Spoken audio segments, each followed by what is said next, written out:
કોઠિયાવાડમાં કોક દીક ભૂલોય પડ્યો ભગવાન હે તારા એવા કરું સન્માન રે તને સ્વર્ગે બોલાવી દઉં શામળા. જય સંત.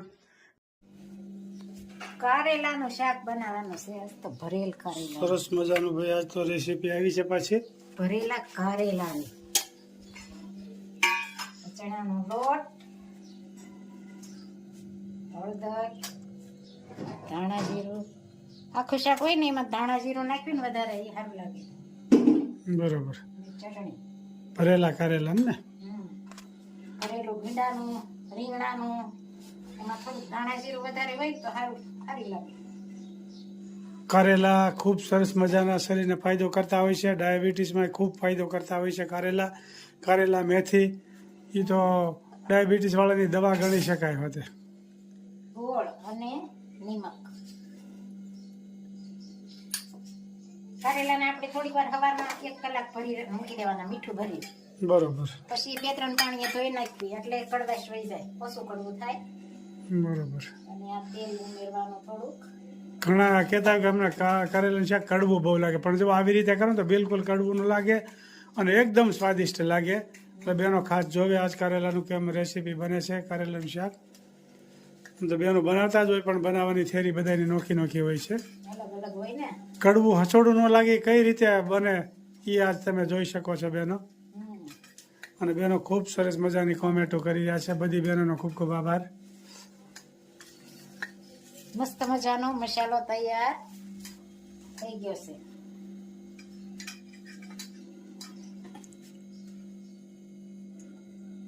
અને 1-1.5 કલાક મીઠું ભરીને રાખે ને પછી 3-4 આવી રીતે કારેલાને ભરી લેવાના અને પછી 2 કલાક રહેવા દેવાના ને. પેલા ભરી રાખવાના સુધારી. બરોબર. આમાં થોડું મીઠું વેર દેવાનું. બરોબર. એટલે કડવાશ વહી જાય. બરોબર. અને પછી ભરવાના. બિલકુલ કડવું ન થાય કારેલાનું શાક હોય તો આ રીતે બનાવીએ તો. અને સ્વાદમાં બહુ ખૂબ સરસ મજાનું લાગે. આ ભરેલા કારેલા છે. આમાં ચણાનો લોટ છે ને. ચણાનો લોટ ને મસાલો.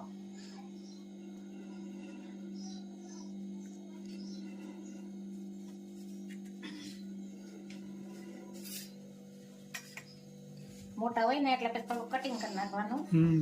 અને વઘાર્યા પછી ઘરમાં ફક્ત 3 જ જણા છે એટલે કઈ વધારે જોતું ન હોય. 3 જણાના 3 કારેલા. વધારે કઈ જોતું ન હોય. 3 જણાના 3 કારેલા અને મસાલો થાય. એક તો પૂરા થઈ જાય. મસ્ત મજાનું કટિંગ.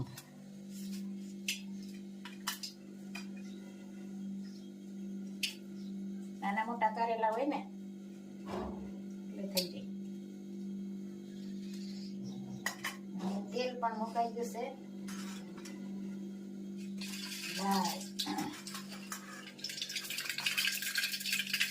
જીરું, મેથીનો પાવડર અને ભરેલા કારેલા. ખૂબ સરસ મજાનું કારેલાનું શાક તૈયાર થઈ ગયું. શાક જોઈ શકો છો તૈયાર થઈ રહ્યું છે. જે બની નથી ગયું થોડી જ વારમાં હવે. અને થોડીક વાર તેલમાં આમને તળવા દેવાના એટલે ચણાનો લોટ હોય ને એ શેકાઈ જાય એટલે સરસ લાગે. બરાબર. કાચો ન લાગે. તેલમાં થોડીક વાર ચડે પછી પાણી નાખવાનું. રસો કરવો હોય એ પ્રમાણે પાણી નાખવાનું.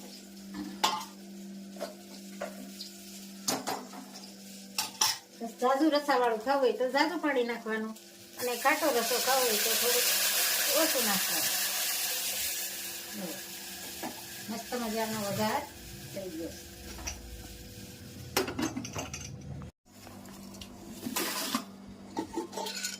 સરસ મજાનું શાક મસાલેદાર ભરેલા કારેલાનું અને જમવા પણ બે ગયા. કેમ બેન? કડવું ઓછું છું ને? હા, 1 ચમચી ગોળ નાખ્યો તો 1.5 ચમચી. કેમ બેન બા, કારેલાનું શાક કેવું કડવું લાગે છે? રસોડું નહીં ને?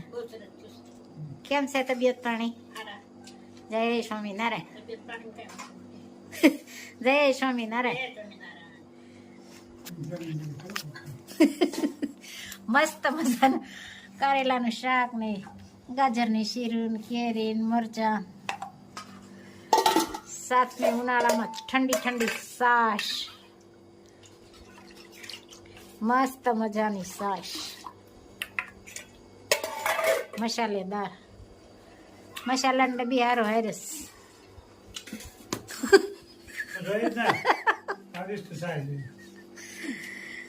ભરપૂર. આખો મારી વિસુ મારા શ્યામજીને નિરખું, એને જોઈને મારા હૈયામાં રખું. શ્યામ સુંદર વરની મૂર્તિ રૂપાળી, આંજલિયા ખોઈ છે અણિયાળી. કાળા ભમર માથે વાકડિયા કેસરે, ગાલે છે તબચીને બાલે છે તિલક. મોર પીસાના માથે મુંગઠ શોભે, કાને કુંડળ રૂડી બંસરિયાથે. નાની પીતાંબરી કાંબળી કાળી, કેડે કંદોરી છે ગુગરિયાળી. ફૂલના છે ગજરા ને ફૂલના છે હાર, આવી ઉભા મારા અંતરને બાર.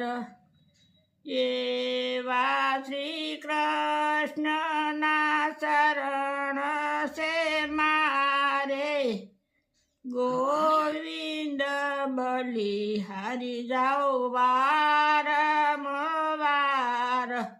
જય સ્વામી. જય સ્વામી. ખૂબ સરસ મજાનું કૃષ્ણ ભગવાનનું કીર્તન ગાયું. એક એક કડી જીવનમાં ઉતારવા જેવી છે. જય સ્વામિનારાયણ. જય શ્રી કૃષ્ણ. જય શ્રી કૃષ્ણ. જય સ્વામિનારાયણ.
Hallelujah.